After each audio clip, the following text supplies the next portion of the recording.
and responsible fashion. During this time, Americans must maintain strict vigilance and continue to practice careful hygiene, social distancing, and the other protective measures that we have outlined and that everybody's become very familiar with.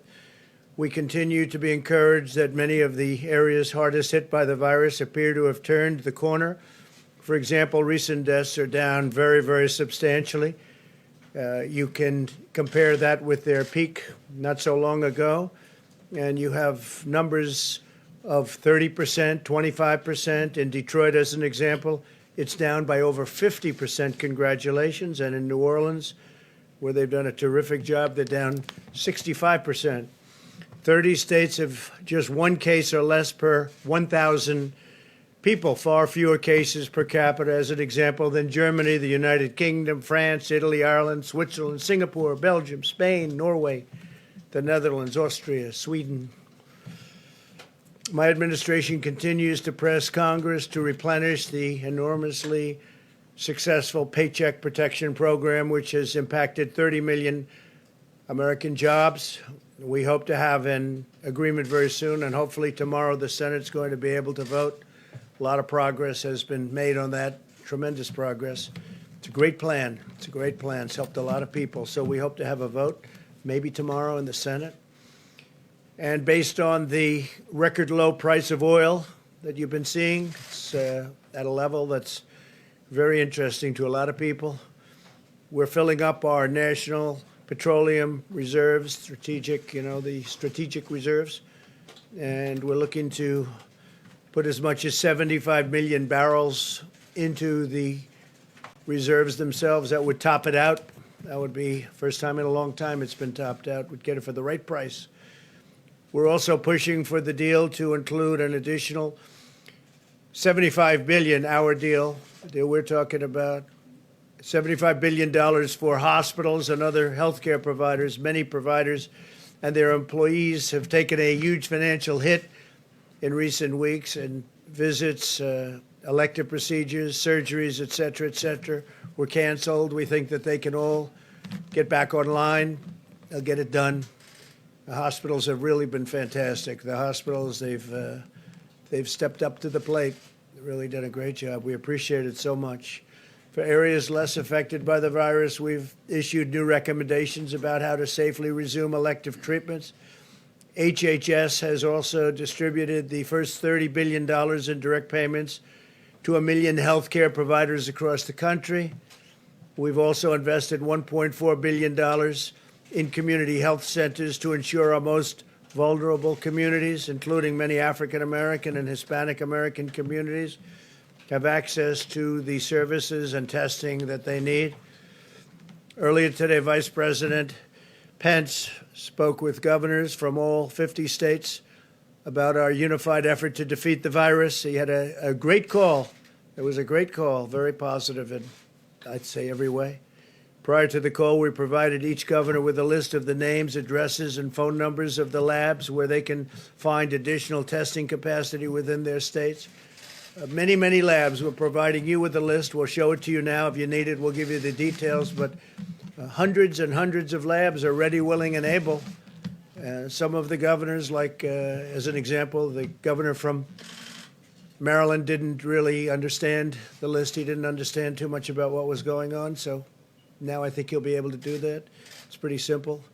But they have tremendous capacity, and we hope to be able to help him out. We'll work with them and work with all of the governors. Similar to the situation with ventilators, states need to assess their complete inventory of available capacity. Some states have far more capacity than they actually understand, and it is a complex subject, but some of the governors didn't understand it. The governor, as an example, Pritzker from Illinois, did not understand his capacity. Not simply ask the federal government to provide unlimited support. I mean, you have to take the support where you have it, but we are there to stand with the governors and to help the governors, and that's what we're doing. And they have a tremendous capacity that we've already built up, and you'll be seeing that. We're going to be introducing a couple of the folks in a little while to talk about it. I want to draw your attention to Governor Cuomo's remarks during his press conference today. He said the president is right. The state's testing is up to the states to do, which will implement the tests and logistically coordinate the tests. We have about 300 labs in New York, and they're great labs, actually. And it's my job to coordinate those 300 labs. I think the president's right when he says that the states should lead, and the governor's they're really getting it together in New York. A lot of good things are happening in New York, and I think the governor's going to come in to see us tomorrow. He's coming to the Oval Office tomorrow afternoon. Andrew is going to be coming in with some of his people, so we look forward to that. Some of the articles that just recently came about, if you remember, and I put out a statement today, for a month it was all ventilator. That's all people could talk about was ventilators. And we did a great job with that. We built a lot of ventilators, to put it mildly. We have so many now that at some point soon we're going to be helping Mexico and Italy and other countries. We'll be sending them ventilators, which they desperately need. They were not in a position to build them themselves. But we have thousands being built. Every state they have the ventilators. If they don't, we have almost 10,000 in our Federal Reserve, our stockpile, as they call it. And we did a great job with the ventilators. Unfortunately, the press doesn't cover it other than the fair press. But so then you say, gee, they need ventilators. We don't need ventilators. And that's under pressure we did that. Nobody that needed a ventilator in this country didn't get one. And a story that just came out, how the media completely blew the Trump ventilator story. I'm sure you'd love to see that. That's by Rich Lowry, respected journalist and person. How the media completely blew the Trump ventilator story, which unfortunately it did. And here's another one that just came out. Kyle Smith, the ventilator shortage that wasn't. The ventilator shortage that wasn't. Because we got it fixed. And we're also going to help the states, by the way, stockpile ventilators. So if a thing like this should happen again, they've got them. The stories on testing are all over the place, that we're actually in good shape. I'm going to have the vice president and others speak to you about that, but we're in very good shape on testing, and we're getting better all the time. You're going to see some interesting things. I thought before I went any further, though, I'd like to have General Semonite, who's done an incredible job, tell you where we are. You know, we're still building beds in hospitals for people that need them. I guess the hospital business general is getting pretty much closed out now, but we're creating a lot of space for people just in case, and in some cases they probably will be using them. But I thought the general, he's been so impressive and done such a great job. I thought on behalf of the services and on behalf of the federal government, he'd say a few words about what we're doing right now. Thank you very much, General. Well, thank you, Mr. President. Just want you to know that on behalf of all of us in the Department of Defense, our thoughts and prayers go out to all of those patients and all those victims that have been affected by this terrible virus. And the President and the Vice President talk all the time about the heroes, but I've been out there. I've seen the doctors, I've seen the nurses, and all those that have worked very, very hard. And we're just so proud to be part of this noble calling. For my team, I really made it very, very simple. I said there's 3 legs of this stool, and they all have S's. There's sites, in other words, hospitals. We've got to worry about supplies, and we've got to worry about staff. And so right when Governor Cuomo called the president about almost 30 days ago, he said, I need some help worrying about what could be tens of thousands of hospital room shortages. So the president and Secretary of Defense asked us to fly to Albany with a team. And on the way up, we understood how complex of a challenge this was. And we knew there's no way you can solve a complex catastrophe with a complicated solution. We needed a very, very simple solution to be able to then work with HHS, to be able to work with FEMA, to be able to work with the Vice President's task force, and then to be able to power this down all the way down to the local level. Some of the governors asked us to try to build a hospital in a parking lot or a field in 2 or 3 weeks. You can't physically do that. So what we said was, let's go to where there's an existing facility. And I'm going to kind of make this in 2 big pots. Those that are either hotel rooms or college dormitories, smaller rooms, are those that are in real large areas like field houses or convention centers. And we designed those standard facilities that could be either non-COVID or COVID, and then we got that approved here at the federal government to be able to then power that back down. So we went to Governor Cuomo, and he said right up front, I love the concept, need you in the Javits Center, I'm ready to start having you work tomorrow afternoon. So when we flew back that afternoon, the next day, we basically built this standard design and then continued to be able to power it down all the way down through the rest of the team. So I just want to show you a couple slides here, and we'll kind of let you know where we're at right now, Mr. President. We had to do a bunch of assessments. So somewhere in the order of over 1,100 different locations we went to, and we worked for FEMA, we worked for the president, and we worked for governors and mayors. And we said, what do you think your demand is going to be? And based on a lot of the modeling that's been in this room here, we were able to understand when the peak curve was, but we also were able to understand where's the bed shortage. So then these 1,100 facilities, right now today, sir, we're actually executing 32 different facilities. That's on the order of merit of about 16,000 beds. 8 of those are all done. We've still got a lot more to complete. And in the next week and a half, we're going to complete about 15 more facilities.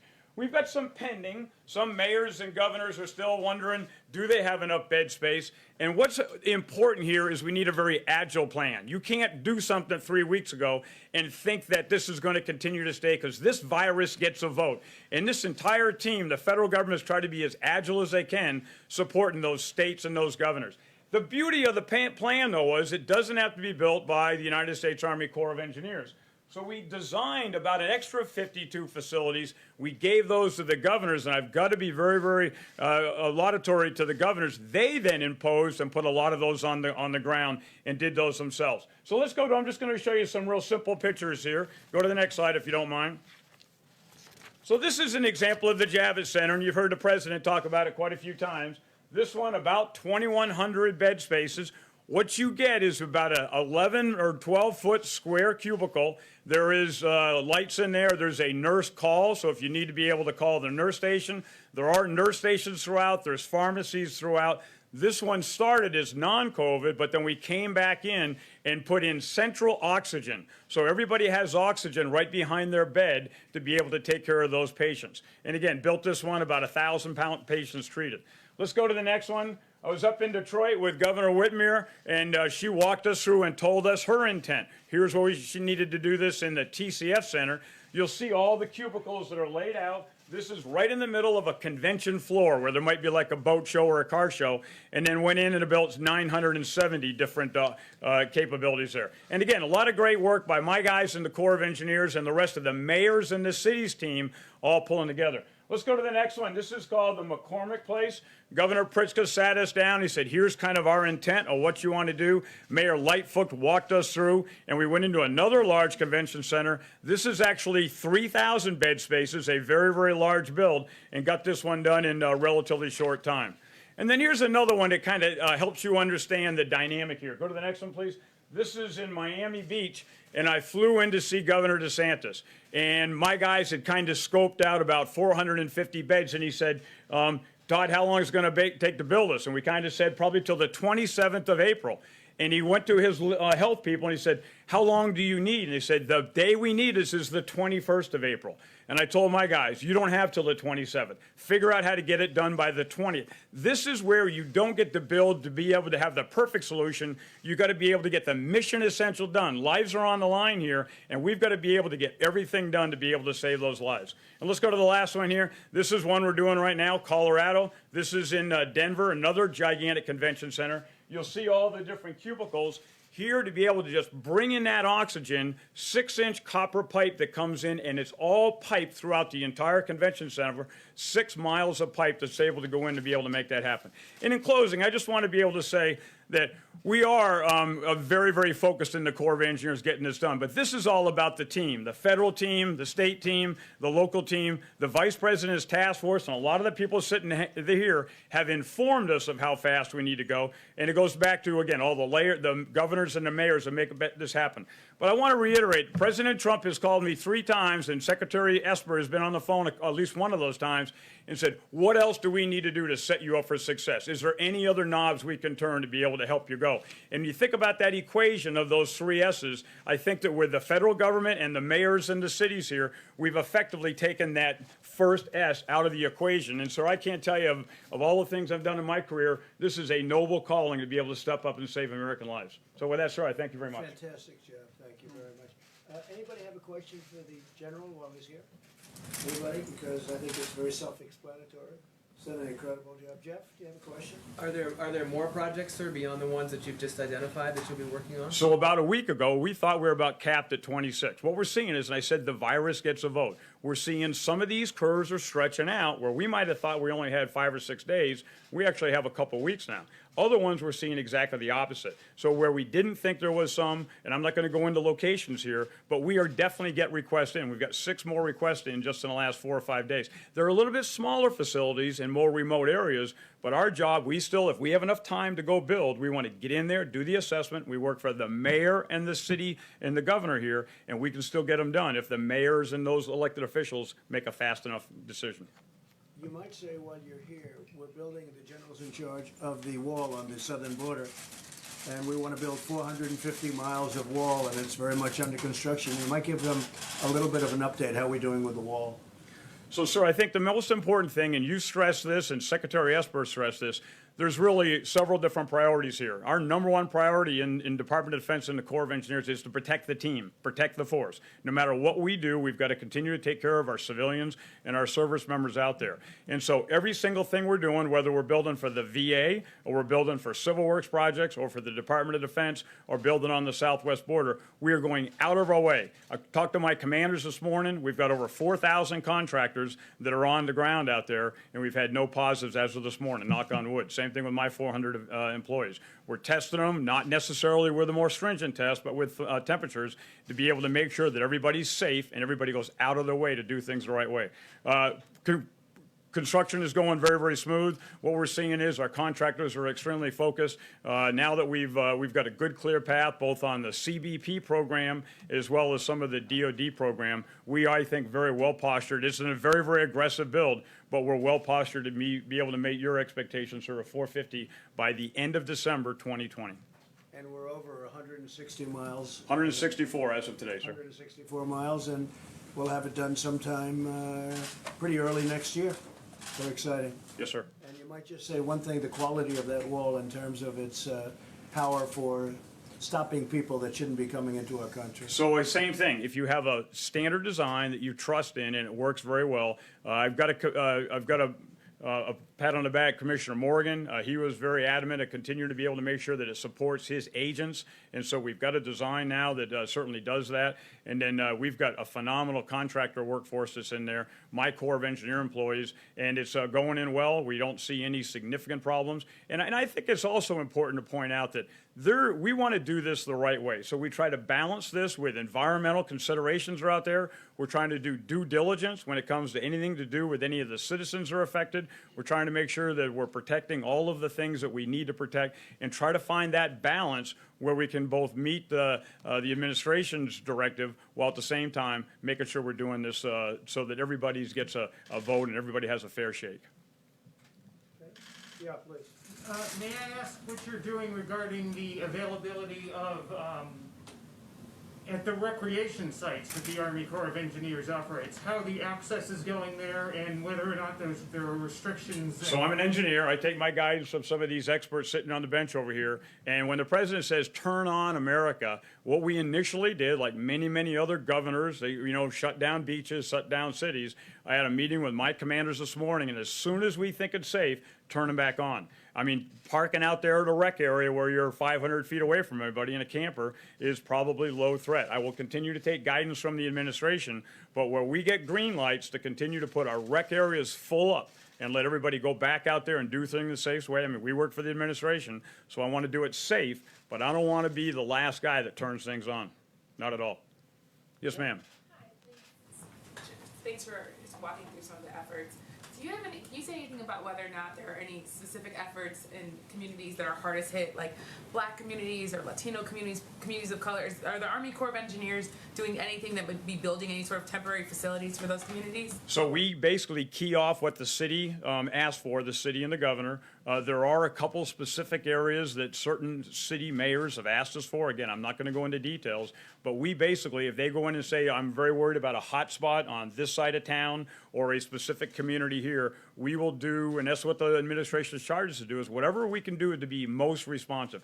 We just don't want ever to have an ambulance pull up to the back of a hospital and somebody says, we're out of room, go to the next hospital down. So that's where we're trying to make sure that that bed space is available. And so far, everything we built has been ahead of need. In other words, we're able to finish the building 2 or 3 days before it's needed.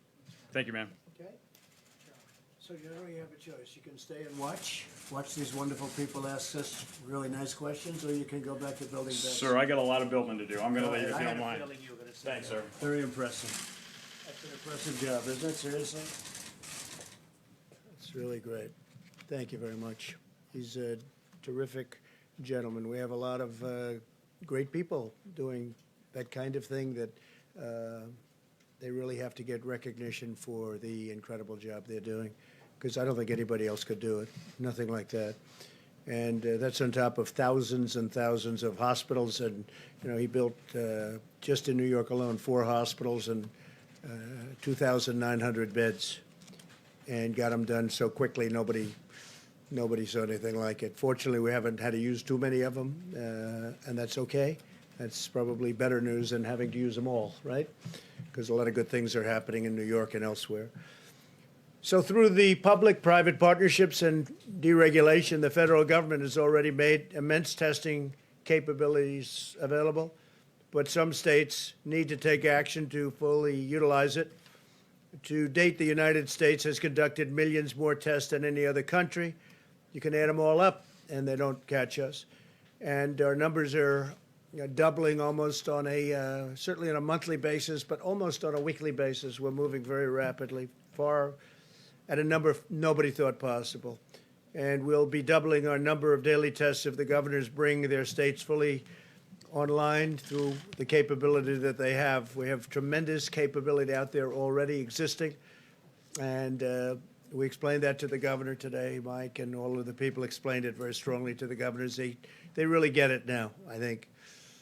As the experts have explained, this capacity is sufficient to allow states to conduct diagnostic testing to treat patients, as well as contact tracing to contain outbreaks and monitoring to pinpoint potential hotspots during phase 1.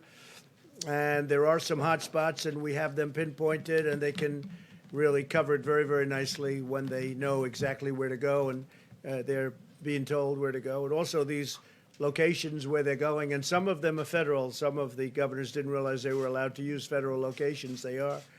And we have a booklet of the federal locations. We can hold it up. I think you'll show that. Maybe we'll hold it up now. Yeah, okay, fine. But you see the number things. Thanks. These are all locations where they can go, which is really pretty amazing. This is just one page out of many. Over 5,000. Look at this. These are all locations. 5,000 labs. That's a lot of locations. And they can all, what is it, 5,000? 5,000 pieces of equipment. So that's, thank you very much. That's more than anybody thought. And it's already there. They have to use it. That's all. They have to use it. Some weren't aware. Some were very much aware. Some weren't aware. My administration also continues to support states with our massive operation to deliver masks, gowns, gloves, and other vital supplies. Admiral Polachek and his team at FIFA are really, what a job they've done. And Pete, what a job he's done. They're calling on Easter Sunday to make sure everyone's okay. But they're using detailed data about supply chains to track the deployment of 1 billion pieces of protective equipment through private distributors every 2 weeks. So what we're doing is we're delivering a number that nobody anywhere in the world is delivering.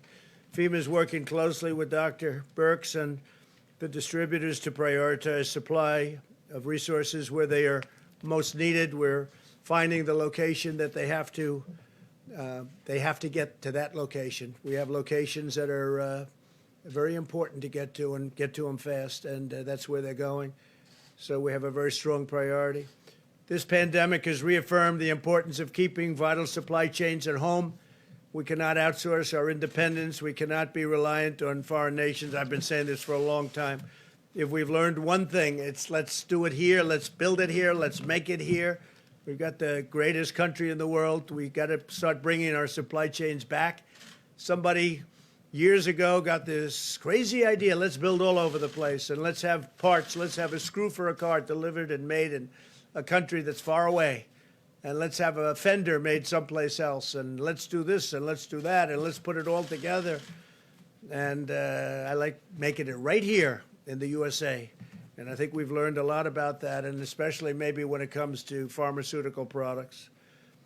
We've also conducted major military operations, providing cities and states with additional medical capacity, and the incredible 1,800 men and women from the Army Corps of Engineers. You just met with Todd. The job they've done is incredible. But we have nurses, doctors, we have experts in every field all over. Spoke with Governor Cuomo, spoke with Mayor de Blasio, spoke with many of the other governors that I'm both friendly, and I think I'm friendly with just about all of them, if you can believe it. But I've gotten friendly with a lot of them. I've gained a lot of respect for a lot of the governors, both Republican and Democrat, during this process. Some really good people, some really good talent. But we're sending a lot of our medical people, not only our construction people like Todd Semonite, but a lot of our medical people are being sent all over the country to different locations. New York City, New York State, New Jersey. I spoke with Phil today. He's doing a terrific job in New Jersey, but New Jersey got hit very, very hard. Phil Murphy, governor. From the day this crisis began, America launched a scientific mobilization of colossal size and scale.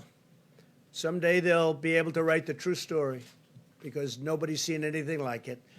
The fake news just refuses to cover it correctly, but that's okay. The people are understanding, and that's what matters to me. There are now 72 active trials underway across the United States, researching dozens of therapies and treatments, and another 211 are in the planning stages. They're literally mobilizing on therapeutics and also on vaccines.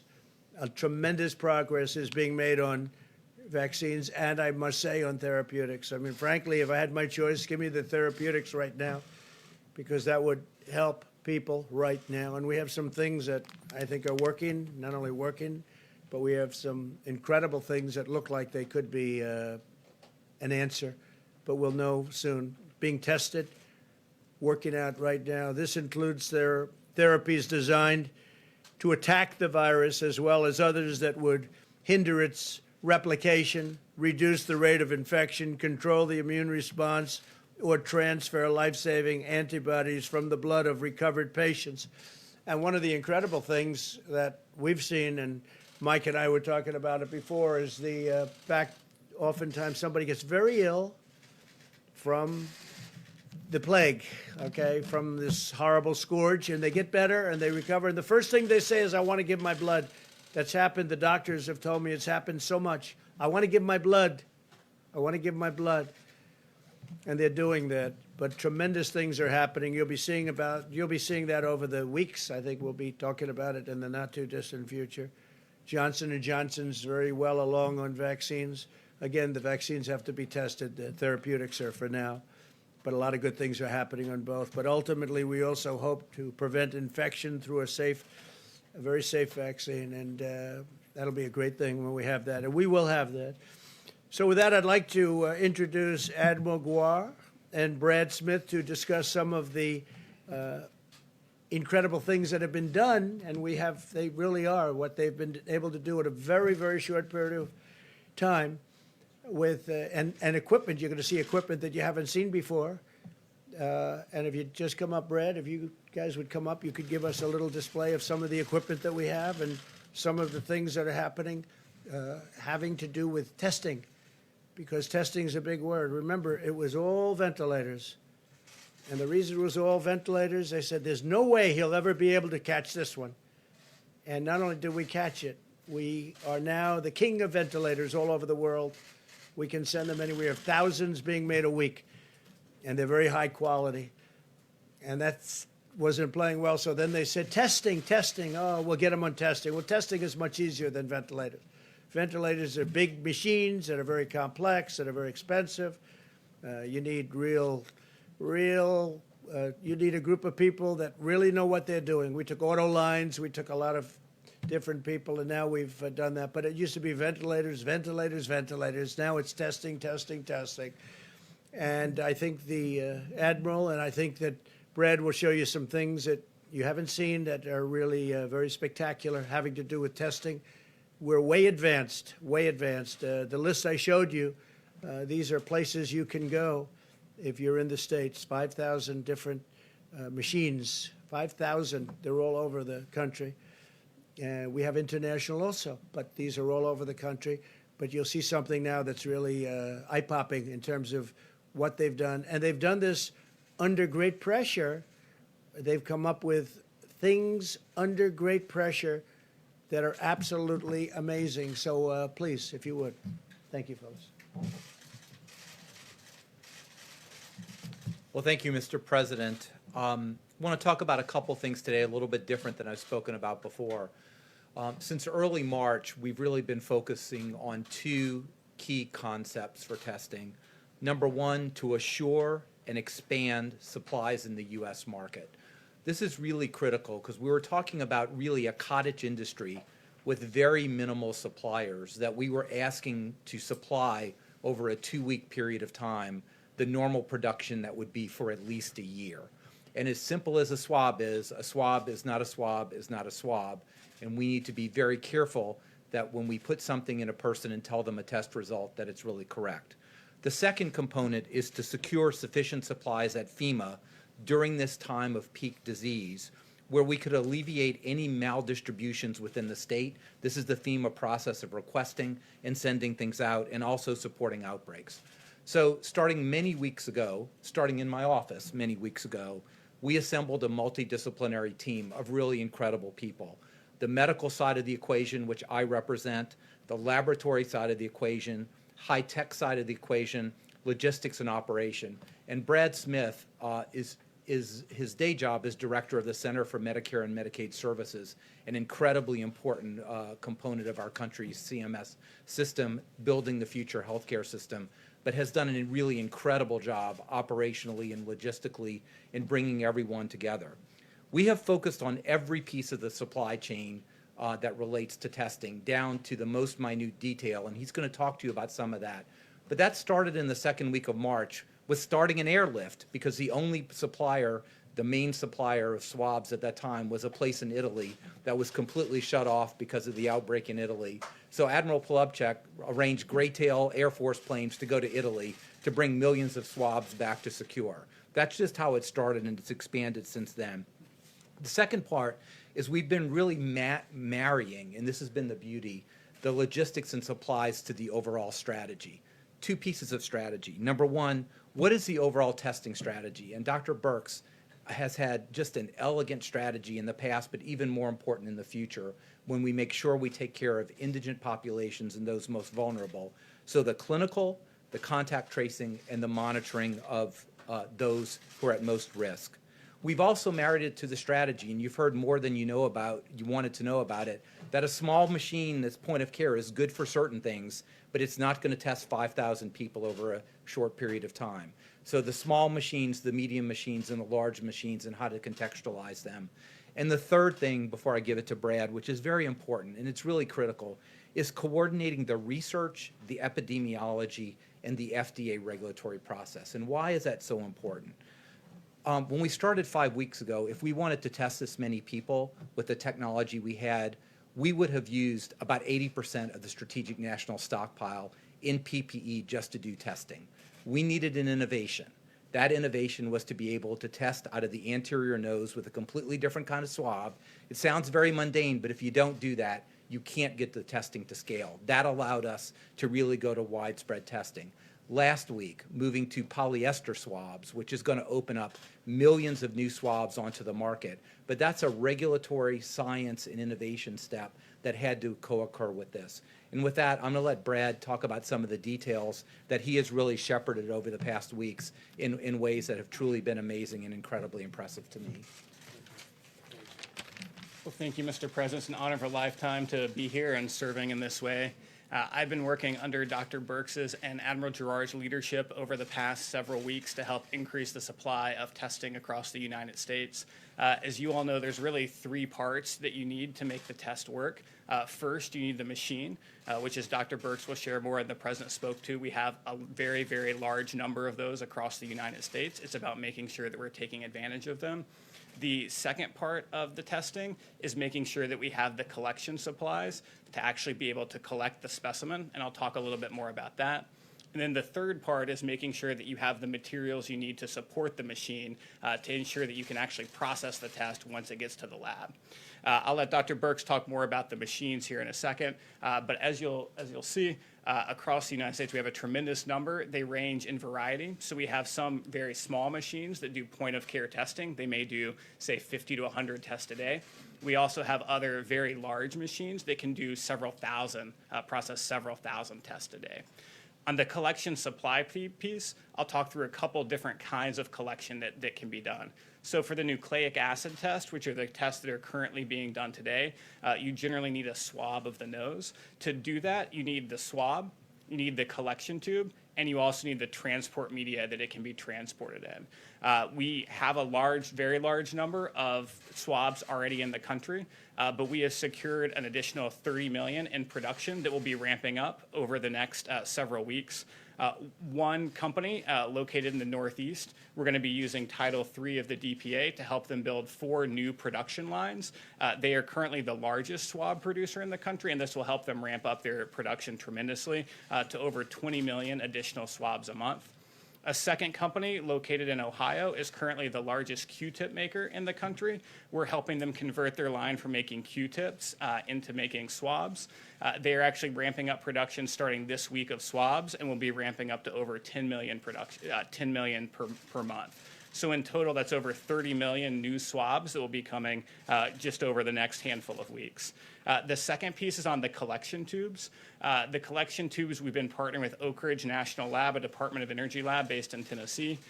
They have very unique and sophisticated injection molding manufacturing capability, and they are in the process of ramping that up to create collection tubes, and they will be ramping up to over 40 million collection tubes a month here over the next several weeks.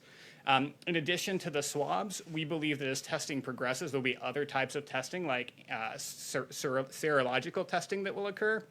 And those samples have to be collected in different ways. So many times, some of those tests will require a finger prick. So in addition, we've secured over 17 million lancets, which is what you use for the finger prick, so that we have those available, as well as 17 million alcohol swabs, which is what you need to clean the finger before you do the finger prick. In addition, although folks are not talking about this much yet, we also believe that businesses across the country may want thermometers to test folks as they come into the office.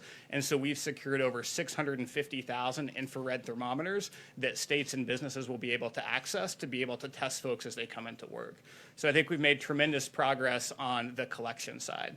In addition to the collection side, we've been very focused on ensuring that the labs have what they need.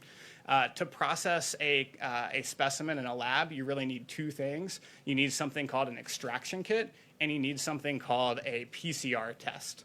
In order to be able to fully process a test, you need both of these things.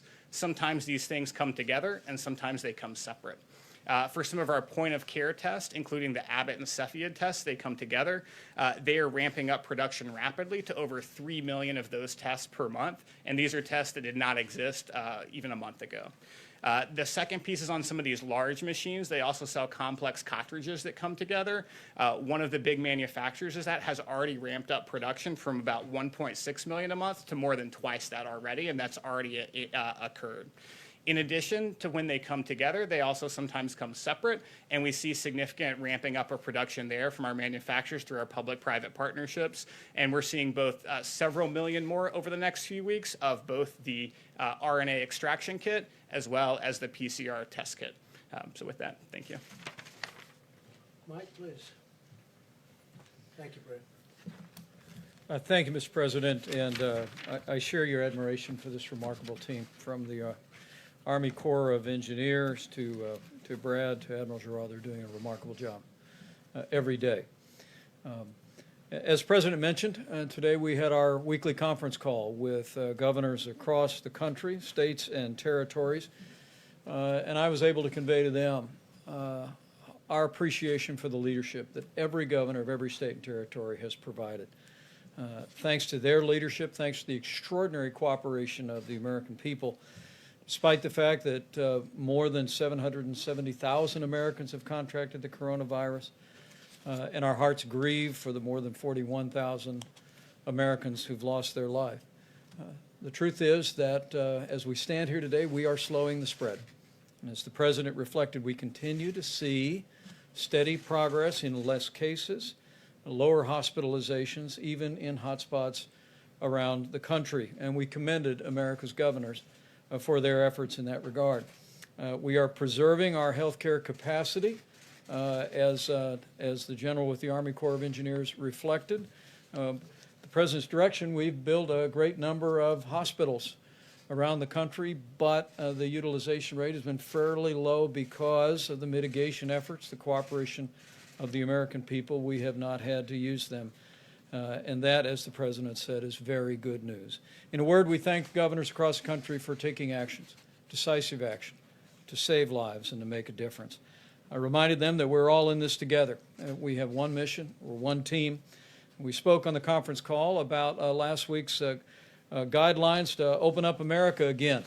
And we heard from governors across the country about the progress that they are making. We spoke to governors from New Jersey, Connecticut, Florida, Louisiana, Texas, and Michigan about their ongoing efforts at social distancing, and addressed questions that they had about needs that have been spoken of already in this presentation today. In addition, as we promised last week when we spoke to governors on Thursday about the guidelines to open up America, our team presented every governor in the country, states and territories, with a memorandum detailing laboratory capacity and all locations of laboratory equipment for diagnostic tests that can perform the coronavirus test. We also provided, as Dr. Birx will elaborate in just a few moments, literally a map about where these testing devices are located. And I must tell you, Mr. President, I was very impressed at the way governors, as we speak, are scaling testing in their own states using these resources. Our hope is that by providing this information, and by our team that we've enlisted out of Walter Reed, that's contacting every one of the laboratories in the country to find out what their needs are and to encourage them to activate those testing machines to do coronavirus testing, that will continue to be able to support a state-managed effort to increase testing even more. But a few highlights. Governor Doug Ducey announced antibody testing for 250,000 health professionals this week and first responders, a partnership between the state and the University of Arizona. We spoke today about Governor Gavin Newsom's announcement that he set up a task force for testing, 5 to 7 high-capacity testing hubs in partnership with UC San Diego and UC Davis to increase testing in high-capacity labs around the state of California. We heard from Governor Ron DeSantis, Mr. President, about the efforts of the state of Florida. I believe he said that at this time Florida had conducted 275,000 coronavirus tests, and they're in the process of a major expansion of statewide testing with the goal of opening up additional sites and using the Florida National Guard to test residents at nursing homes and long-term care facilities in Florida. We also recommended today to every governor's attention the public health website that the state of Florida established, which has useful information on a county-by-county level about where testing is happening. Mr. President, as you said, governors are utilizing testing assets. They're managing and deploying these resources as they see fit. And at your direction, we're going to continue to work very closely with them. Other governors that we spoke with included Governor Gretchen Whitmer of Michigan. There are 13 new or expanded coronavirus drive-through testing sites in Michigan that her team has stood up with Michigan Primary Care Association, and we assured her that we would continue to work as Brad and Admiral Giroir are literally working around the clock to make sure that they have the supplies to support all of that testing. As the President said, Governor Hogan, who always begins our conference calls as he's chairman of the National Governors Association, expressed appreciation for last week's guidelines to open America up again, and his appreciation on behalf of all the governors for the list of laboratories in each individual state. He did raise the issue that we had included on the list Department of Defense facilities that have laboratories and machines, and also other federal facilities, many of which are in Maryland. And I was able to assure Governor Hogan and every governor on the call that we will make all of those laboratories available across the country to every state as the need for testing capacity continues to scale. And so this is one more step where you see the Army Corps of Engineers, where you literally see thousands of military doctors and nurses on the streets of New York and other cities around the country. This is one more step where we're literally, as the President said from early on, are leaving no stone unturned, and we are delivering a whole of government approach for our states as they deal with the coronavirus outbreak. Governors are continuing to expand testing, and we assured them that we're going to continue to work in every way to support their efforts to do just that. I will say again, as we've said before, as Dr. Birx comes up to explain to you what we delivered to the governors today, we told the governors once again today that by our best estimates, we have enough testing capacity today for every state in America to go to phase 1 if they meet the other criteria of 14 days of reduced cases and sufficient hospital capacity to prepare for any eventuality that may occur. Once again, we have enough testing capacity for every state in America to go to phase 1, but we assured the governors today that we're going to continue to work around the clock to expand the testing capacity, support supplies, and to support their efforts to encourage social distancing and the very mitigation efforts that the American people have been doing that have brought us the progress that we see all across the country today. With that, Mr. President, I'll just let Dr. Birx describe what we distributed today. Thank you, Mike. Deborah? Thank you, Mr. Vice President, Mr. President. We just want to show you a couple of additional slides, but also to remind all of Americans that we still have a significant number of cases, both in the Boston area and across Massachusetts and Chicago, that our hearts go out to those cities as they continue to struggle with coronavirus and the consequences of the hospitalization, to all the healthcare providers that are on the front lines. We wanted, so these are just an illustration of the different types of equipment that are out there, describing them both as low speed, but quick turnaround time, to high speed and taking 3 to 4 hours to actually run 100 or more tests. And so the equipment ranged from all those different, and that's why there's 5,000 of them as noted by the President in this list. We wanted every governor and every state and health laboratory director to have a clear understanding of the full capacity within the state, both for the capacity but also where technical assistance and additional supplies may be available. And we were proud to put the federal labs on that list because the military and the VA have stepped up every step of the way to provide support both in testing and care. And we have many military members on the front lines, and I'm sure the military would offer their facilities to the governor of Maryland or any governor who wanted to utilize those to expand testing. So the next slide, I'm just going to run through them very quickly. So every governor not only received the Excel spreadsheet with the complete list of the equipment and the zip code of the location and the laboratory to really be able to create a mosaic of laboratories of the high speed and low speed equipment together to meet the needs of their clients, depending if they're drive-through or hospital needs. So this is what Florida looks like. Next slide. This is what Louisiana looks like. Next slide. Maryland with significant capacity. Next slide. Virginia with significant capacity throughout the state. Next slide. New York, obviously a lot of capacity in New York City with overlapping capacity. It's important to know where this is because then hospitals and labs can support each other when they need surge capacity. Next slide. This is New Jersey, next slide.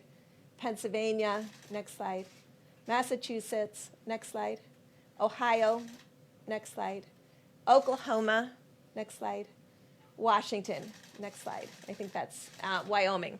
So we wanted to show both in states that have large populations and in states that have lower populations. You can see that in general, the number of machines match their population. And we're working with the Walter Reed Group and the American Society of Microbiologists and all the lab directors to really create a web of understanding of what the capacity is currently, what the capacity can be, and how the federal government can support them in developing their strategies linked to the overarching federal strategy of testing as outlined in our guidelines. Thank you, Mr. President. Question for Dr. Birx? Yeah. Dr. Birx, University of Southern California and the LA County Public Health put out a report today that suggests that the penetrance of the virus is as much as almost 40 times what it was believed to be, that as many as 442,000 people in LA County may have been infected, which suggests two things. It suggests that you have a lot more people out there who could be spreading the virus, but it also suggests that the case fatality rate is more in line with the 2017-2018 flu than what we've seen in some other areas of the world. But I'm wondering if you've seen that and what your thoughts were. So we're looking at all those studies very carefully, and I think you will remember over the last 3 weeks I've been talking about the level of asymptomatic spread and my concern about asymptomatic spread, because with flu and other diseases, when people are sick, it's easy to contact trace. When people are not sick and shedding virus, you have to have a very different approach, a very different sentinel surveillance approach, a sentinel monitoring approach, which we outlined in the guidelines. And it's why the guidelines took that very seriously. We knew that was unique for respiratory diseases, but it was because we were very concerned about the level of asymptomatic. And if you remember, we talked about younger age groups may have more asymptomatic disease, and your asymptomatic disease may decrease with your older age groups, and that your symptomatic disease might increase with age groups. This is still our working hypothesis. We have no data right now still to support that, but it's these kinds of studies that help that. We know that New York and Detroit and other cities are very interested, which we want to also support them in, testing for frontline responders, first responders, and healthcare workers, because we think their exposure may have been the greatest. What we don't want to do, and I'm just going to do another 30 seconds on testing. These tests are not 100% sensitive or specific. And I'm going to go over this over and over again. So if you have 1% of your population infected, and you have a test that's only 99% specific, that means that when you find a positive, 50% of the time it will be a real positive, and 50% of the time it won't be. And that's why we're really asking people to start testing in among the first responders and the healthcare workers that may have had the greatest exposure, because that's where the test will be most reliable. And then when we have the luxury, we can go out to broader and broader communities. But this has been the fundamental question to begin with and has been persistent. And we will emphasize to the American people again, this is a highly contagious virus. And we don't know by looking at someone whether they have pre-existing conditions or not. And so all of us, as far as protecting others, must continue to do all of the recommendations to ensure that when we are in an asymptomatic state, we're not passing the virus to others. For you as well. The governor of South Carolina announced today they're going to open some stores with restrictions, but they just told my colleague Natasha Chen that they have not achieved that criteria in the White House guidelines about the downward trajectory for 14 days. So shouldn't they not be reopening stores today? We have asked every governor to follow the guidelines, just as we've asked every American to follow the guidelines put out by the president. But each of the governors can decide for themselves whether they've reached specific guidelines in specific areas. I had a question, I think, on Saturday about Jacksonville and their beaches. So I did spend about 5 hours going to every state website, and I will tell you that the Florida's Department of Health website is extraordinary, and this is what every Department of Health should have. Because when you go to that website, you can see that most of the cases are in southern Florida, in the Miami, Fort Lauderdale, Broward County area. And if you look in Jacksonville, they had less than 20 cases per day and less than 800 in 4 weeks. And so these are the kinds, when you inform the public and give them the information that they need, then they can make decisions along with the local government and governors. So I'm not going to say specifically with South Carolina because I don't know their specific website right now, and I don't talk about data unless I've seen it myself. But I know from Jacksonville that they had less than 20 cases a day. And so this is how we need to start informing the community. These websites are critical. It's by zip code and it's by county. They can see cases, they can see cumulative cases, they can see new cases, they can see hospitalizations, they can see mortality, they can see age groups of mortality, and they can see where every testing piece is. This is how we have to inform the American public, and this is where the American public will develop confidence in each of their counties and local governments. I was hoping you could comment. The Vice President mentioned that there's enough testing capacity right now to proceed to phase 1. But what about phase 2 or phase 3? Are there enough machines, or enough cartridges, are there enough reagents right now for the sort of reopening that the administration is envisioning taking place over the next month or two? So you can see the current machine outline, and you can see that both of these gentlemen have prepared to have everything ready for phase 2 and preparing it now for what we will need in the future. And I think that's what you saw with the ventilators. That's what you're seeing with PPE. It's not just for today, it's for tomorrow. And it's our federal planning is not just for this instant. It's making sure that we meet the needs of this instance, but we're planning for 30 and 60 and 90 days ahead. I would just agree with Dr. Birx completely. We are ready right now to enter phase 1, and we are ramping up all our capabilities across the board, not just to achieve what's necessary for phase 2, but 2x, 3x, 4x, so that we will be absolutely over-prepared when the nation is ready to go into those phases. President Trump. And by the way, not everybody agrees that we have to do that much testing. We're going maximum. You understand, there are some people who don't want to do that much testing. But we're going maximum. We're going to the outer limits. And I think that's the way probably it should be. Jeff, go ahead. Mr. President, to return to a topic that you opened the press conference with on oil, U.S. crude futures today went below zero, went into negative territory. Went negative, Yeah. like interest rates. They go negative. Does that make you want to see Saudi Arabia and Russia and OPEC Plus do more Well, to it's for reduce short term. supply? Much of it has to do with short sellers. Much of it has to do, if you look a month into the future, I think it's at $25 or $28 a barrel. So a lot of people got caught. They got caught, and there are a lot of people that are not too happy because they got caught. So if you take a look at it, you'll see it's more of a financial thing than an oil situation. But because you take, I believe, in a month or so, in other words, go a little bit out, it's at $25 and $28 a barrel. So it's largely a financial squeeze, and they did get squeezed. So would you like to see, however, Saudi Arabia and other countries make more Well, cuts? we've already done that, where Saudi Arabia's cutting back, Russia's cutting back, Mexico's cutting back, and the OPEC Plus, they call it OPEC, plus additional states are cutting back. And, you know, the problem is nobody's driving a car anywhere in the world, essentially, 184 nations.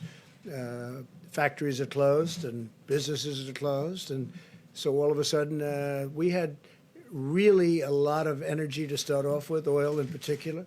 We had a lot. And then all of a sudden, they lost 40, 50% of their market. So it just stopped. So it's going to be picking up, and the energy business will be strong. But they cut back. It could be 20 million barrels, but it's, let's say, 15. And that was between Russia and Saudi Arabia. But this had to do with the squeeze, and it was a very tough squeeze. A lot of people got. You don't think they need to do more right now? Well, they're going to do more by the market, to be honest. Look, same thing over here. If the market is the way it is, people are going to slow it down or they're going to stop. That's going to be automatic, and that's happening. Yeah. Mr. President, on criminal justice reform and these SBA loans, I got an email earlier this morning from a fella in the Northwest who owns a supply business. And he has a felony on his record, nonviolent felony, in the past 5 years, which under SBA guidelines makes him ineligible for one of these PPP loans. So he has now had to let go 50 employees, many of whom are criminals trying to get back into society. I don't believe there's anything in the CARES Act that would restrict. If you give me the name of the company and his name, I'll have that checked out, John. I'll do that. It's a friend of yours? No, not a friend of mine. No, it's just somebody who Why did contacted me out of the He blue. called you to say he's a criminal, and why did he get a loan, or He what's? says he wanted to apply for an SBA loan and couldn't, and wondered how that squared Okay, with if you your. give me the your- name, I'll look into it. I'd like to look into that, okay? Caitlin, go ahead. If these companies that open and they have employees come back to work and they get sick, will these companies be liable? Which companies are you talking about, under Any what? companies that open, manufacturing, any kind of company that opens, So employees go back to work, have- they get sick, will the I'll company give you be an liable? answer to that. I'll give you a legal answer to that when we look it up, but we are trying to take liability away from these companies. We just don't want that because we want the companies to open and to open strong. But I'll get you a legal opinion on that. I'll get you, well, that's what I'm saying. I'll get you a legal opinion on You that. guys haven't discussed that yet? Nobody's discussed it, no, but we will, now. Have any business executives have voiced concern to you about being Not liable one, potentially? not one. They didn't say Not that on at the this call point, last week? but we're gonna look because they have talked about general liability. So I'll get you a specific answer from the lawyers, okay? Go ahead, please. Thanks, Mr. President. I wanted to follow on oil. When you were talking earlier, you were talking about the PPP deal and then mentioned the SPR. In the first stimulus package, even though you had announced Well, that but you know the price of oil right now, don't you? I do. Do you know the I price do. of oil? I actually do. It's negative I actually do. $37. Of course, Yeah. nobody's ever heard of negative oil before, but it's for a short term. In your opening remarks, you were talking about the PPP deal, and then you mentioned the 75 million barrels of oil that, Yes. that you previously had said you wanted to purchase. Yes. You weren't able to get funding for that in the first deal. So I'm wondering, are you? Well, at the price you're talking about, you don't need funding. They pay you, see? You know? if you can go get it Because right in the now, next if you can 24 get it, hours, that's yeah. true, if you can get it. So my first question is, are you asking for that Well, funding at a as part of minimum, the we'll let PPP people deal? store, so we'll store it, we'll use it as storage, and charge for it. But people need storage desperately, and we have massive storage under the petroleum. So you're not going to make it a requirement of the PPP interim funding deal? It's that's not a coming question of together? requirement. If we could buy it for nothing, we're gonna take everything we can get. The only thing I like better than that is where they pay you to take the oil. But that's a short-term squeeze, you understand that, so I don't think you're gonna see that. But no, we'd like to have Congress, this is a great time to buy oil, and we'd like to have Congress approve it so that we could, instead of just storing it for the big, usually the big companies, because I think we have 75 million gallons right now capacity. That's a lot. It's, we've been building it up over a period of time, but that's a lot, 75 million barrels. So we're going to get, either ask for permission to buy it, or we'll store it. One way or the other, it will be full. Okay, please. Mr. President, Go ahead. sorry, You yeah. finish up. We'll go right to you. Yeah, some senators, including Senator Kramer, have called on you to stop Saudi oil shipments that are on the way right now. Is that, you can do that under Section 232, is that something that you would consider? Well, we'll look at it. I heard, just as I'm walking into the room, we certainly have plenty of oil. So I'll take a look at that, okay? Yes, please. Questions. First on testing, the second on the SBA loan program. When will you in fact invoke the DPA to force that company you mentioned to ramp up production of Well, we medical don't, swabs? we really don't need it. We use it, we go up, and I've used it a lot. But we use it, and then sometimes all they have to do is see it coming. Do you want to talk about that, Admiral, please? I think this is, I don't think any of us knew very much about the DPA, but there's sort of a force side of the DPA where you force a company to do something, but there's a second side of it, which is really a hand up. The company we're talking about has done everything to support this effort and have ramped up production. I'm on the phone with them multiple times a day. This is the hand up. This is the government coming in and saying, how can we help you expand your lines? There's no asynchrony here at all. So this is the hand up side of the DPA, which is exactly what these small American heroic companies need. They don't need to be forced. They're all in. Their employees are all in. So point of clarity. And we don't want to embarrass people either. Please, Brett, go ahead. So today, we were on site, or there were folks on site with that company, finishing out what their capital projections will be in order to be able to ramp up these additional 4 lines that I spoke about. The company will then turn in a white paper to the DoD that will then help move the process forward, but it's actively in process. And I fully understand that the need is enormous, but on March 21st, the administration promised 27 million tests by the end of March. So far, roughly 4 million people have been tested. So where are the other 23 million or so tests? Did they not materialize? Are they in the pipeline? Help us understand that discrepancy. So since I was the one who said that, let me explain where we were. So I was getting my information, it was correct information about the actual tests that are in the marketplace. So if you want to use those metrics, there's been over 40 million, quote, in the marketplace. But we have an end-to-end issue that we needed to deal with, and that's what we've been dealing with. The swabs, the transport media. If we don't have people utilizing the machines the way Dr. Birx is talking about, we have some of our main platforms that are only 10% being utilized. You could have a lot of tests in the market, and those are correct numbers. But if the machines aren't utilizing them and they're not organized at that level, then they're not being utilized to its fullest. So And that, you meant if the machines were utilized, that would be the you would have a lot of those millions of tests already being done. I think Ambassador Birx has estimated that we have another 1 million tests a week just on one platform that could be done if the machines were utilized more fully. Question for Admiral Guerrero? For his? Admiral Guerrero, you say that there, and the Vice President has said this, Mr. Smith said it, that there will be enough tests in place for phase 1. There are. The question is, what's the standard of testing that you now have the capability for? Is it test people who are only very ill? Is it test people who have the sniffles? Is it test people who come in just because they want to get a test? I mean, what is the standard here for the It is the testing? guidelines, but I tried to be a little specific about this on Friday, and we all tried to. Number one is you need to test everyone who's symptomatic, right? And you need to over-test them because How symptomatic? we're talking any symptoms that would be consistent with COVID, right? So, and there's a wide range of symptoms. You want to test them and you want to over-test. And we talked about the approximate metric with Ambassador Birx fully supports, because this is a good metric that you want to get about 1 positive for every 10 tests. Then you oversample.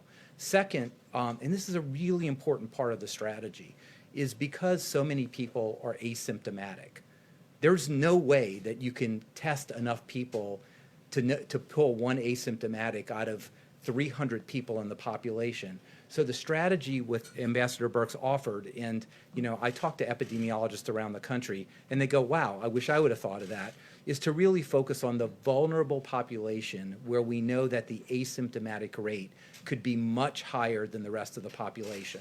And we are going to be focused, and this is what my office does, and during normal times, focusing on the underserved populations, particularly in inner cities and urban areas. They have a higher rate because overcrowding, they can't telework, they're subject to a lot of comorbid conditions. Nursing homes, we all know about nursing homes, and there's both symptomatic and asymptomatic spread. And finally, some of our indigenous populations in the Indian Health Service. So this is a very, very important layer that most of the models and people don't talk about, because that's where we're going to pick up the asymptomatic carriage, and when you do that, that's when you focus on track and trace. So just a quick follow-up on that. If we have enough tests right now for everyone to go into phase 1, why is the governor of Maryland having to get 500,000 tests from South Korea? I don't know what the governor of Maryland is doing in South Korea, but there is excess capacity every day. If he wanted to send 30 or 40,000 tests to LabCorp and Quest, that could be done. That could be done tomorrow. Enough that they needed to start to up their testing capacity and make it adequate. So I they think had to I have think we're these seeing late-night all meetings. across the country that in the states that have been hardest hit, their capacity, not only their capacity, their testing far exceeds South Korea. And they've been able to do that on a relatively straightforward basis. I don't know what the governor of Maryland, we talked to him today, he didn't bring that up today. We were on the governor's call today. But you haven't spoken to him personally on this? Go ahead, Mike. We spoke to Governor Hogan today. I'll follow up because I heard there was an announcement today about that he had acquired some tests from overseas. Maybe we could put the slide back up that showed the number of facilities just in the state of Maryland. And part of our process, and I don't know when the governor placed the order from South Korea, wouldn't begrudge him or his health officials for ordering tests. But the capacity of all the different laboratories and the number of machines that are across Maryland was part of what we were communicating today, including federal facilities. NIH is in Maryland, there's Department of Defense facilities, and what we assured the governor then, and we assured all the governors, is that we'll open up all of those facilities. But John, back to your point, there was one other element of that, that's the phase 1 testing, and I can't really describe it as well as the doctors here, but it's the contact tracing piece. We really believe that states that meet the criteria of 14 days of cases going down and proper hospital capacity, if they test people that have symptoms, and if they deploy resources to vulnerable populations, nursing homes and other designated vulnerable populations where we believe the threat of serious outcomes from the coronavirus is real, then we also today inform the governors that we will be deploying CDC teams to every state and every territory in the country to assist them in contact tracing. Governor Jared Polis raised a very good point about the legislation the president is currently negotiating on Capitol Hill. He recommended that we make sure that the new bill that has some $25 billion in testing resources also cover contact tracing expenses by states. We assured him our administration strongly supports that. We communicated that to the Secretary of the Treasury and the rest of our negotiation team, and we'll be pursuing that. But we were able to tell every one of the governors that we will be deploying teams, we think of 10 or 12 for a start, from CDC to reside in all of our states and territories to supervise and work with contractors and others to do the kind of contact tracing. So it's test people that don't feel well and may have the coronavirus, keep a careful eye and monitor your vulnerable populations, and when you come across a case, have a team on the ground that can do the immediate contact tracing and testing, and that's how we restrain and contain the spread of the coronavirus during phase 1, and frankly, it's the beginning of the structure for how we contain the coronavirus going forward. And take a look at that map. The governor of Maryland could have called Mike Pence, could have saved a lot of money. Look at these different places. That's Maryland right there. So could have saved a lot of money, but that's okay. To go to South Korea for No, this I don't think he testing needed to go to kits? South Korea. I If think you he guys- needed to get a little knowledge would have been helpful. On the Yeah. SBA loans, do you think it's right that major corporations, major institutions like the Ruth's Chris restaurant chain like Harvard University apparently got a lot of money under the CARES Act, money that was supposed to be earmarked for small business owners? Do you think that's fair? Well, I know And one if- thing, I didn't get any. That's for sure. I didn't get any.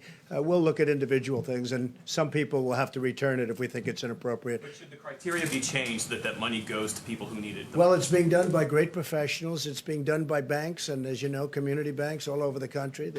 That's what they do. They loan money, and they're supposed to do it according to not only criteria, but according to what we think is right. But if somebody got something that we think is inappropriate, we'll get it back. Okay? Good point. Please, go ahead. Yes, a different question about South Korea. There are reports that you are personally negotiating with President Moon the terms of reduction of U.S. forces on the Korean Peninsula, and that there are 4 scenarios involved. Can you confirm that? And if so, what is your desired outcome? Well, I think that South Korea had a great talk with President Moon. He's a friend of mine. I congratulate him. He had a wonderful election victory. I was very happy about that. He was, as you know, just recently. We are negotiating for President Moon and for South Korea to help us monetarily, because we, as you know, we have 32,000 soldiers there. That varies from 28 to 32,000 in South Korea. And we think that before I came aboard, they paid very little, if anything. So we're defending a wonderful nation, a nation that we have great relationships, but we're asking them to pay for a big percentage of what we're doing. It's not fair. So it's not a question of reduction. It's a question of will they contribute toward the defense of their own nation. We're defending nations that are very wealthy. South Korea is a very wealthy nation. They make our television sets, they make ships, they make everything. And I give them great credit. We've been defending them for many, many decades, as you know, many, over 8 decades. And I've gone to them in the past. Last year I went to them, and now they're paying $1 billion a year. And I went to them again. I said, look, I'll be back because that's just a fraction. And again, the relationship is great, but it's just not a fair relationship. We renegotiated the trade deal and made it a much more equitable deal than it was in the past. It was a terrible deal. It was done by Hillary Clinton. It was a terrible deal. The new deal is a much more equitable deal. That's on trade. But on the military, I mean, we're paying for the military to defend another nation that's 8,500 miles away. And they're not the only one I'm talking to, by the way, as you know. I won't go into names, but I've done this. Nobody talks about it, but I think it's appropriate. I think the taxpayer of our country, taxpayers want to hear these things. And so now they've offered us a certain amount of money, and I've rejected it. I just said, it's just, look, you know, we're doing a tremendous service. We have a wonderful feeling and a wonderful relationship with each other, but we have to be treated equitably and fairly. And so that's where it is right now. And what's going to happen, I can't tell you, but we'll find out fairly soon. But I congratulate the president, who's a friend of mine.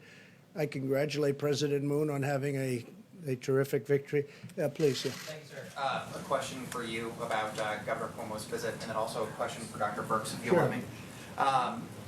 The New York governor, along with the National Governors Association, in the past have called for aid to be unrestricted. As a lot of state and local governments see their revenues drop, are you open to the idea of unrestricted aid, or do you want it to be pandemic specific? Well, we're going to be talking about that in phase 4, as you know, which will start very shortly. That has to do with infrastructure, hopefully infrastructure, because this country needs infrastructure. We spend all this money in the Middle East, $8 trillion, $8 trillion with a T, dollars in the Middle East. But if you have a pothole in a highway someplace, they don't want you to spend the money to fix it. How stupid have we been in this country? How stupid have we been? And that's changing rapidly. You know that. You've seen that, including things like negotiating with friends. But when we are helping friends, friends should reimburse us for the cost. I mean, why should we be defending nations for free? We're defending a nation for free. Now I'm getting $1 billion a year, and we were offered much more than that, but I turned it down. So that's where we are with that. As far as the other is concerned, look, we have to be smart in this country. We've been taken to the cleaner by and I mean with allies, not just with the enemies, with allies. Frankly, the allies have taken us much more so than the enemies. The enemies we don't do business with, right? The allies we do business with. And whoever made these deals, whoever made these contracts, in many cases, we didn't have a contract. Like, we didn't have a contract, we didn't have a trade deal with China. They came in and they took $500 billion a year for many years, but anywhere from $200 to $550 billion a year out of our hides. Now we made this great trade deal. Unfortunately, that was a number of months ago, and it's a great deal. They're paying 25% on $250 billion. A lot of things are happening. They're going to have to purchase $250 billion worth of goods, including farm product, up to $50 billion. So a lot of good things are happening. But then what happened with China was the plague hit us, right? The plague. That was after. This was long after we signed the deal. The plague hit us. So I'm not happy about that. Okay. John, please. A question for Dr. Birx, if I could. Dr. Birx, a question on the virus itself. As it passes from patient to patient and mutates, over time, have you picked up any indication that it has become less virulent? Have you picked up any indication it has become more virulent? You know, that is an excellent question, because we watch that all the time, particularly with RNA viruses, to really track its adaptation to humans. I mean, you're really asking, has this virus become more adapted to humans and more able to spread, or is it becoming less adapted to humans and less able to spread? We don't have any indication that it's less able to spread, and we'll have good analyses that will come from Obviously, the Roosevelt had its incident with a virus outside of the United States, and we'll be able to look at those parameters. And the DoD and the military have done a great job in really ensuring the health of the sailors, but also ensuring that these questions can really be asked and answered. We have extraordinary evolutionary molecular biologists in this country, all around the United States, and they're looking at this very question. And a lot of the work that we've been doing, and you'll see a lot of work happening with testing in New Mexico and testing in other states. They have extraordinary molecular biologists that are evolutionary biologists, and they'll be able to look at that both in New Mexico, that may have lower transmission rates, and compare that to New York, that has maybe 10x the transmission. But it's an excellent question, and it's something that will be able to be answered by what we see in the United States. John, what a good question that was. Where did that come from? Once in a while, I pull one out of my hat, Mr. President. No, that's very impressive. You know, when Senator Schumer wrote a letter a couple of months ago, and he said, you should use admirals and generals. I said, well, that's where first of all, we have our vice president has been incredible, but we have the admirals, we have the generals. And I was just talking to the admiral inside just before we came out. I said, did you go to Annapolis? He said, no, sir. I said, oh, that's too bad. That's too bad. Where did you go? He said, I went to Harvard. Oh, that's okay too, I guess, right? So you went to Harvard, and he was a great student at Harvard, and he's doing a fantastic job. And this young gentleman was very, very successful, but he wanted to help the country. He wanted to come into the country, and we appreciate it very much. It was a big success, big, big success. Let's do here and there next, okay? We're all set. Good. Thank you, Mr. President. I was hoping you talked about your meeting tomorrow with Governor Cuomo that you mentioned. Is there a reason he's coming all the way down here? I don't know. He wanted to, and Is that sort of travel we, believe it essential? or not, we get along. Okay? He was very generous yesterday in particular. Said we did a, quote, phenomenal deal. I don't know if anybody wrote that, but he said that, and I appreciated it because it's not about me. It's about these people and thousands behind Mike and the Admiral and all of the other people that are working with us. I mean, and you see it. Look, I don't understand when I see polling and approval ratings for the job. I mean, this group should get a 95. It really should. And we're really helping the governors a lot. And the governors call me, the ones I know, or the Republicans, but the ones I know, and they say it's incredible the job you're doing. Again, not me, the job this group is doing. And you sit here, and I'm watching from the corner, and I'm just saying, boy, it's incredible stuff. When you watch the general get up, General Semonite, and talk about boom, boom, boom, you don't see that. You don't see that. When you hear the Admiral speak about the testing, how good it is, and yet people don't like to say it. But remember, it was all about ventilators a month ago. Ventilators. Then we fixed it. You don't hear about ventilators. Where is the ventilator? Jeff, you haven't asked about ventilators recently. What's going on? What about ventilators? We're helping other countries now because they can't have. They're very hard to come by, and they take a long time to make, like years. It's incredible the job they've done, that our people have done, and also private companies have done. You know, you talk about the act. We don't like to use it unless we have to, but a lot of times just the fact that you have it gets you everything you need. So, you know, we don't want to embarrass any of the companies, but we have used it on a number of occasions, and it worked, but it works just as well before you have to use it because they don't want to be embarrassed, and I don't want to embarrass them because they've done a great job. Please, go ahead. Mr. President. No, I think right behind you, I promised. I cannot tell a lie, so we'll get you next, okay? We'll get you next. Talking to her or me? No, you. Me, okay. Well, thank you so much, Mr. President. My question, I have two questions. The first one is on testing. You talked about the idea that first it was ventilators, now it's testing. You seem to maybe possibly be implying that talking about testing is a personal attack on you. Can you explain why you think talking about testing is a personal attack, given that the access to testing has been an issue for a long time? There's bipartisan outcry still today that there's not enough testing. Why do you think it's a personal attack on you? Well, it's not bipartisan, it's mostly partisan, but more importantly than mostly partisan, it's incorrect. You have the experts. Look at these maps. I mean, you have the maps with so many different locations. In the case of, as an example, Governor Hogan, he didn't really know. It was very obvious to any of those listening on the call today, even though you weren't supposed to be on it. I'm sure that some of you were, or representatives were. He really didn't know about the federal laboratories. Would you say that's correct, Mike? He didn't know. He didn't know. And Mike doesn't like to get into this stuff. He's less controversial than I am, but he didn't know about it. And if he did know about it, he would have been happy. No, we've done a really good job in testing. Now, with that being said, we have tests coming out perhaps over the next 2 weeks that will blow the whole industry away. Now, a lot of people love the Abbott test. So do I. You know, the Abbott test is great because it's boom, they touch, they put it in 5 minutes you have. The problem is that doesn't do massive numbers like the big machine. But the big machine takes a day and a half, you know, with delivery and everything else. But we have tremendous testing capability. Remember this, we've tested more than any country in the world by far. In fact, I think I read where if you add up every other country in the world, we've tested more.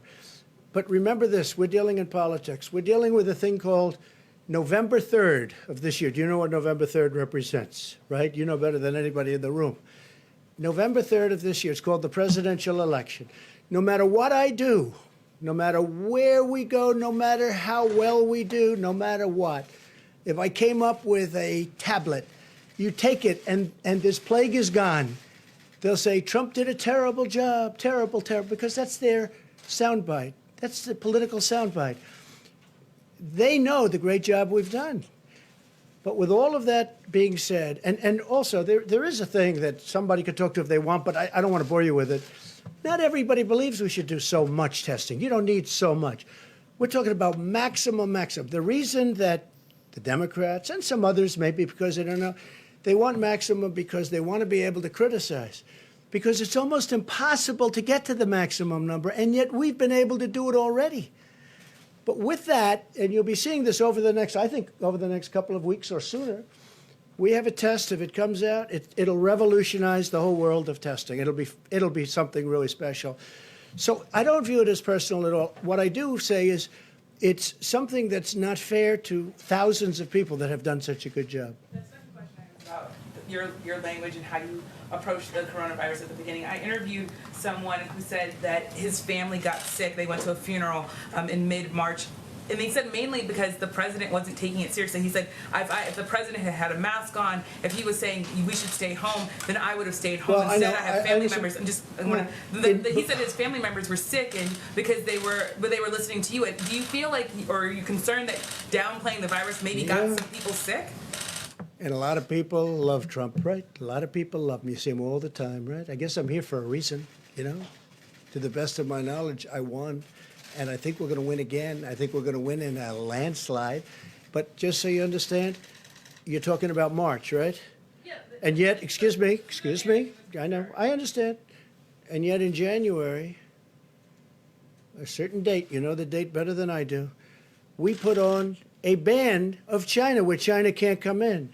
And before March, we put on a ban on Europe where Europe can't come in.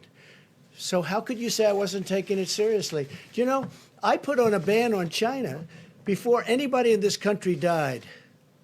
I put on a ban. And so you tell me, Nancy Pelosi she wanted to have a street party in Chinatown in San Francisco at the end of February. That's a month later. And then they tell me it's only a political talking point, but you feed into it because you're too good a reporter to let that happen. Really, you are a good reporter. You're too good a reporter to let that happen. Remember this. So at the end of January, I put on a ban.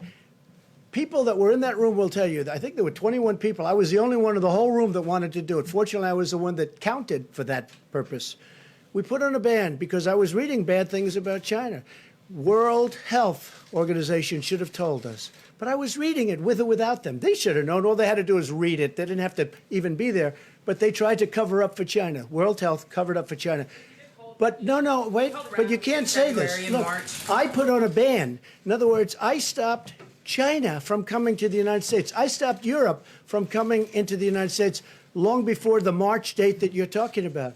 So people should say I acted very early. That was a very hard thing to do. Doing that was a very hard thing. I didn't want to do that, but I did it because I thought, and Dr. Fauci said that by doing it, President Trump saved tens of thousands of lives. So I did take it very seriously. rallies in February and in March, and there are some Oh, Americans. I don't know. saying- I don't know about rallies. I really don't know about rallies. I know one thing. Rallies in February. I haven't left the White House in months, except for a brief moment to give a wonderful ship the comfort. You held a rally in March. I don't know. Did I hold a rally? I'm sorry, I hold a rally. Did I hold a rally? Let me tell you, in January, when I did this, you had virtually no cases and no deaths, and yet I put it on. So how could I not? Why was Nancy Pelosi, right? Nancy Pelosi is holding a street fair. She wants a street fair in San Francisco in Chinatown to prove, you know what the purpose of it was? To prove that there's no problem. Many other politicians did the same thing and wanted to prove. While I was, no, of course not. No. I've been, people are amazed at how early I acted, and I did act early. With that being said, it's very hard to say, let's close down the greatest economy in the history of the world. I had to close down, I and everybody else that works with me and 300 and close to 350 million people built the greatest economy in the history of the world. Best employment numbers, best stock market numbers, best numbers in virtually every category, even good manufacturing numbers. The previous administration said manufacturing was dead for our country. Even great manufacturing numbers. And you know what? I did that, and somebody walked into my office and said, sir, you're going to have to close down the economy. You're going to have to close the country. But you know what I say to you? We're going to rebuild it. And we're going to rebuild it better, and it's going to go faster than people think. I built it once, I'll build it a second time. Please. Mr. President, thank you. Michelle Rihanna from America. Please. Go ahead. We have, in going back to the topic of friendship and bipartisanship, Americans, with the exception of Pelosi, Schumer, and even Romney, Americans have seen an unprecedented chapter of bipartisanship and cooperation on the political landscape. On a personal note, what has been the most significant signal that your relationship with Democrats below the leadership level have changed for the good of America? I think it's a great question because there is bipartisanship. Look, we're getting the paycheck plan. It's already $350 billion was approved, essentially unanimously, and we have another 250, which I think you're going to find out is going to be a higher number than that. Okay, I won't say it now because I don't know if they've released it or not, but it's going to end up being more than 250 billion. And this is going to small businesses and it's going to workers. And these are really bipartisan plans. It's a great thing that's happening. So I think the fact that we're able to do all of this in a bipartisan way is great. Now, the tax cuts that the Republicans did, we had no help from the Democrats, so you can't say that's bipartisan. But this whole thing, getting our country back, and, you know, Nancy Pelosi's been, she's very nasty. She, you know, wasted a lot of time on a impeachment hoax. It was a total hoax, went nowhere. And that was not good. And Schumer, I guess it's the same thing, but he sort of accepted it. He just did what he was supposed to do, and he didn't do very well with it. But, you know, that was not appropriate. That was a bad thing for our country. But it was fine. I mean, I understand the game. They have a little bit of a majority, so they say, let's do something and let's try and stir it up. But they wasted a year. They wasted tremendous. We could have been doing things that would have been great for our country. They could have been looking into China. They should have been looking into China as an example. A lot of people are blaming the Democrats for wasting all that time because it was during that period of time, as you know, that it was fomenting. But I think we've had a great spirit of bipartisanship in a certain way. It's not, I wouldn't say we're going to set records throughout the world, but things are happening that are very good. The country is coming together. And I'll tell you what, the people are coming together. The people are really coming together. I think you're going to find that our country is much more unified. I do think that the press, the media, foments a lot of this, a lot of anger. I really believe it foments tremendous anger. For instance, I'll be asked a tremendously hostile question from somebody, and then I'll answer it in a hostile way, which is appropriate. Otherwise, you look foolish. Otherwise, it looks like just walk off the stage and bow your head. I can't do that. You know, I just can't do that. But a lot of these questions that are asked from certain networks are so hostile, and there's no reason for it. There's no reason for it. We are in a war. This is a World War II. This is a World War I, where, by the way, the war essentially ended because of a plague. That was one of the worst ever.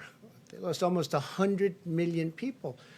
But we're in a big war. And I'll say one thing about because I think it's important. The last person, I did it early, but I was the last person that wanted to close down one of the great economic, you can't call it an experiment, but everything, I guess, in life is an experiment. So I'd say experiments, but one of the great economic stories in history. I'm the last person that wanted to do it, but we did the right thing. Because if we didn't do it, you would have had 1 million people, 1.5 million people, maybe 2 million people dead. Now we're going toward 50, I'm hearing, or 60,000 people. One is too many. I always say it. One is too many. But we're going toward 50 or 60,000 people. That's at the lower, as you know, the low number was supposed to be 100,000 people. We could end up at 50 to 60. Okay, it's horrible. If we didn't do what we did, we would have had, I think, 1 million people, maybe 2 million people, maybe more than that. And you look at, there's one country in particular that decided, let's wing it, let's just keep going. They are being inundated with death. Now, if you take a look at some of the hospitals where, one of them I knew growing up in Queens, and I'm looking at the bodies laying in hallways, being brought into refrigerated trucks, these massive trucks, bodies going in. Multiply that times 10. It's not sustainable. And many of the people that have this theory, oh, let's, maybe we could have just gone right through it.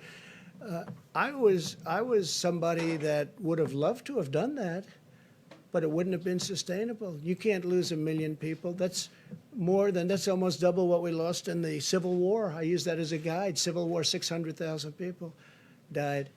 So it's not sustainable. But it could have been much more than 1 million people. I mean, if you took a number and cut it in half and half and in half again, you'd end up at 500,000 people.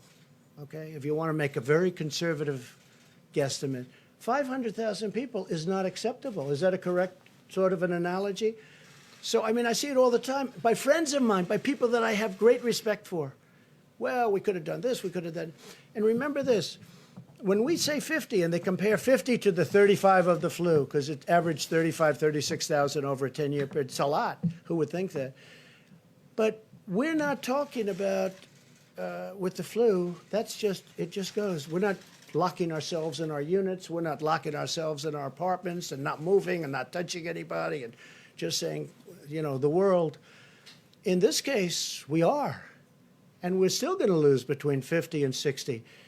But if we just kept it going on a normal basis, which is really the only standard that you can compare it to with the flu, because that was a normal basis. You get into an airplane, you travel to Florida, you go to Texas, you go wherever you're going. But in this case, if we didn't do anything, the number wouldn't be 50 to 60,000. The number would be 1 million people dead. It would be 1.5 million, 1.2 million, maybe 700,000. It would have been a number in like that because and it's so important because I see so much, oh, well, you can't compare it. Because I'll tell you what, the people of this country, what they've done, they've gone out of what they had, the way they've lived, it's not great, it's terrible. Maybe the first 3 days, and then all of a sudden, you see what's going on. They want to get going. And I get that fully. But I just say this, if we would have done that, we would have lost anywhere from 1 million to more than 2 million people. Now, with all of the death that we've seen at 50 or 60,000 people heading toward, right now it's at 40, but 50 or 60,000 people, probably over 50 for what I see. But that's with our guard up. If we took our guard down and just said, okay, we're just going to keep this open, we would have lost millions of people. Can you imagine? Look how bad it looks now when you look at the bodies, when you look at Hart Island in New York where they have the mass grave and all of the things that you see. Can you imagine if we had the guard down, if we didn't do anything and we just said, let's ride it out? It would not have been sustainable in any way. It would have been an atrocity. So we've done the right thing. We've really done the right thing. And the people that have worked so hard and dangerously, I'll tell you, again, I say it, but I watch those doctors and nurses and medical people running into those hospitals, and they don't even have their gear on. Forget about gear, whether it's great gear or not, and we're bringing in the best gear in the world. But they're running in with open everything, and they're the job. They're like warriors, the job they're doing. But if we didn't do the moves that we made, you would have had 1 million, 1.5 million, 2 million people dead. So multiply that times 50. You're talking about you would have had 10 to 20 to 25 times more people dead than all of the people that we've been watching. That's not acceptable. The 50,000 is not acceptable. It's so horrible. But can you imagine multiplying that out by 20 or more? It's not acceptable. So it's a very good question. I appreciate it. We'll see you tomorrow. We'll see you tomorrow. Can I ask you about Larry Hogan's response to what you just told me, Mr. President? Mr. President, a question about children. Thanks, everybody.